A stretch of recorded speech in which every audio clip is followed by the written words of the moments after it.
What's up, guys? Barry Gaming here, back with some more Infinite Magicraid. And today, no, we're not doing a tier list. We're not going to tell you don't throw away these heroes. What we're going to be going over and doing is showing you what, in my opinion, would be like the dream team of epic heroes. Because let's be honest, some of these epic heroes are better than legend heroes. So we're going to make up a team comprised fully of legend heroes. We're going to talk about why each one of them is so good at what they do, why they rival legend, and some of these even rival like a mythic hero. Kinda, sorta. So let me know what you guys think about this team composition. Would you change anything about it? I don't know. It seems pretty good. Hopefully you guys enjoy this one. Make sure you guys take 1 second, hit that subscribe button. You guys have been awesome over the past week. Tons of new subscribers. Say hello off in the comments. So let's get going.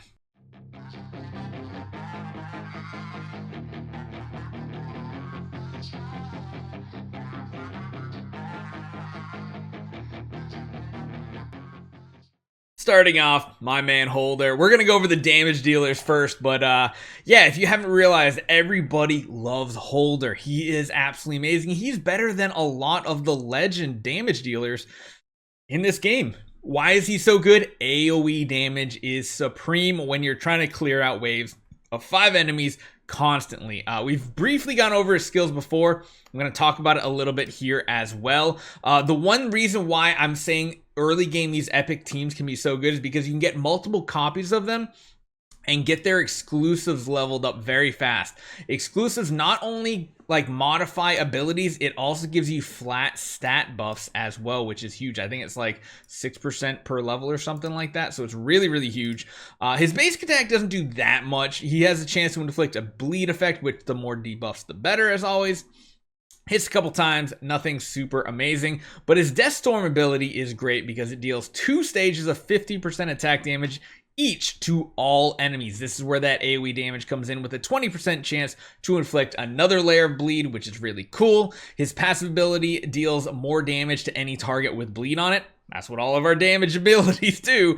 We bleed everything. And then finally, Arrogant, his active skill, his big ultimate ability basically, increases his attack by 20% for 2 turns. Meanwhile, grants himself counterattack for 3 turns. So that's some good damage to hit someone that hits him. And then afterwards, he gains 1 more effect. So this is essentially a free ability that you can line up with a huge Death Storm ability.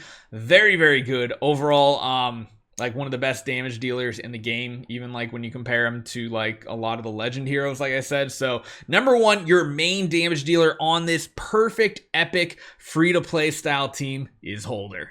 Number 2 on my list, you might not really think, I mean, there are some other more pure damage dealers that would work really well, but Reeves has a really nice ability, and you can kind of see it up here. He's got both counterattack and a bleed effect. Why is bleed so good? Because Holder.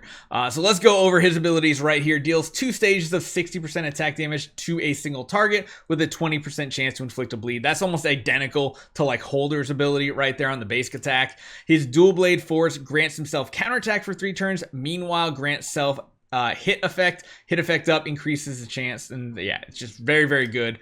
His passive skill, Furious Charge, Reeves has a 50% chance to reduce the cooldown of Hack and Slash by 1 turn each time he casts Rapid Flash. So Rapid Slash is his basic, Hack and Slash is his big ultimate style ability. This one deals 5 stages of 70% attack damage to a single enemy with a 30% chance to inflict 1 bleed. Now, yeah, he doesn't do any AoE damage, but I think pairing a really good AoE damage dealer with a pretty solid single target damage dealer is a really good combo if you're trying to build a good free-to-play style account. I will mention a couple heroes that I might have substituted in instead. One of them would probably be my man down here. I get Hardik potentially. Again, he's another really good AoE damage dealer, but I really like the bleed synergy personally. Hardik, though, is another great choice for second damage dealer. And the other one is, I always forget what faction he is in. Where's my cowboy at? Where is Mr. Cowboy? Oh no, I can't find him. Well, this is a little embarrassing here. Cowboy. You must, oh, there he is. He's in the same faction. I didn't realize it. Lester is also very good. A very good AoE damage dealing abilities here.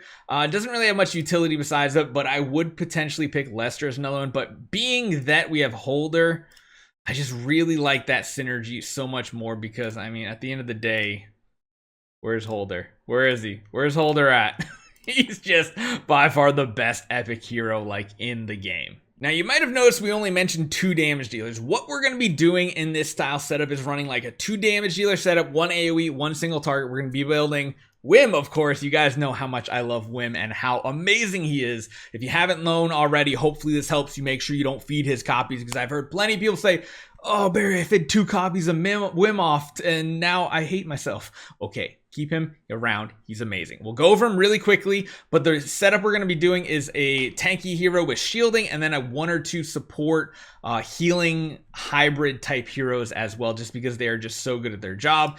Whim, of course, he deals his damage based on his defense, so you can build him super tanky. Very, very good. Fearless Swing, deals damage against multiple enemies, also gives your team 20% damage reduction, which is huge. Has the ability to give shields when HP is below 24%, and his really, really big one, especially with multiple copies, is his Warrior's Roar, giving 40% of his HP to all of his allies for 2 turns. You can lower the cooldown. You can make it give you an extra action after using it. Make it last 3 turns. Absolutely amazing. You guys already know how much I love Whim. He's definitely on the lineup. So one of our first healing / damage support heroes that we're going to be picking from the epic faction or epic quality is going to be Liz. Liz does a very good job cleansing, shielding, healing, adding, burning, and all that fun stuff. Very cool stats, and you'll see why in a second, why we want multiple types of debuffs on the enemies. Starting off with their basic attack, Scorched Soul deals 180% attack damage to a single enemy with a 30% chance to inflict an HP burning. It's a burn based on the HP percentage instead of a flat amount. Kind of cool. It is a debuff for the enemy that they have to worry about. Her Fire Heal active skill is a restoration HP of 80% of her attack, so it's kind of rough that it's based off her attack, so you kind of need to make sure you build her a little more attack oriented. Plus 6% of max HP for an ally, and grants them res debuff, which is can't bear any debuffs. Very, very solid ability, especially if it lands on someone like your Holder. Very, very solid. Her passive allows her, and this is one of the reasons why I like her with multiple types of debuffs going out on the enemies.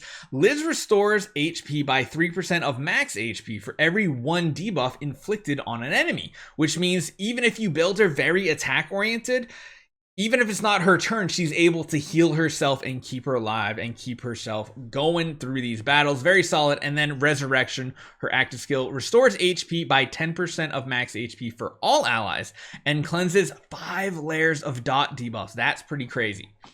Meanwhile, grants them a shield by 20% of her max HP for 2 turns. Absolutely solid. Increases the strength down here. There's so many awesome abilities that Liz has, which is why she's like my first healer, kind of a damage dealer, not really a damage dealer. She does help put out a little bit, but more debuffs the better. I just absolutely love Liz. Coming in as our 4th slot, and last up, let's move to the 5th slot hero. Last but certainly not least, one of probably the best healers, like really best ones out there for her epic quality, Maya. Maya is very good. She's a buffer, cleanser, healer, all those fun things. So her basic attack, Light of Healing, deals damage to a single enemy and restores HP by 5% of max HP for the ally with the lowest HP. So it is a smart heal. It's going to go after that person who has the lowest HP and heal them back up. Light of Purifying. First active skill restores HP by 15% of max HP for an ally and another 2 random allies. So not as smart. Before which, if the target's HP is full, it then will cleanse 3 layers of dot debuffs from them and grants them a heal effect that will last, which is very solid. So even if it does hit someone that's at max HP, you're still getting some sort of benefit, which is why it is so good. Her passive skill, Force of Mercy, Maya restores self HP by 1.8% of max HP whenever an ally takes direct damage. Kind of cool.